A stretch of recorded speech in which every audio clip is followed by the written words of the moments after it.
நீதிமொழிகள் 9ஆம் அதிகாரம்.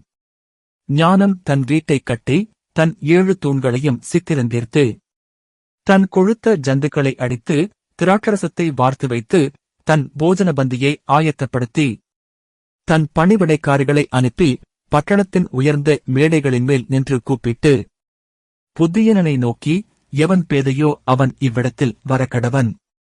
நீங்கள் வந்து என் அப்பத்தை புசித்து, நான் வார்த்த திராட்சரசத்தை பானம் பண்ணுங்கள். பேதைமையை விட்டு விலகுங்கள், அப்பொழுது பிழைத்திருப்பீர்கள், புத்தியின் வழியிலே நடவுங்கள் என்று விளம்புகிறது. பரியாசக்காரனை கண்டிக்கிறவன் இலச்சையடைகிறான், துன்மார்க்கனை கண்டிக்கிறவன் தன்னை கரைப்படுத்திக் கொள்ளுகிறான். பரியாசக்காரனை கடிந்து கொள்ளாதே, அவன் உன்னை பகைப்பான். ஞானமுள்ளவனை கடிந்துகொள், அவன் உன்னை நேசிப்பான். ஞானமுள்ளவனுக்கு போதகம் பண்ணு, அவன் ஞானத்தில் தேறுவான்.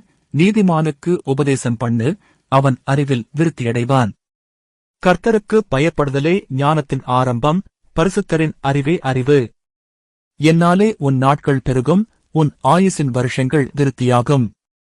நீ ஞானியானால் உனக்கென்று ஞானியாவாய், நீ பரியாசக்காரன் ஆனால் நீயே அதன் பயனை அனுபவிப்பாய் என்றும் சொல்லுகிறது.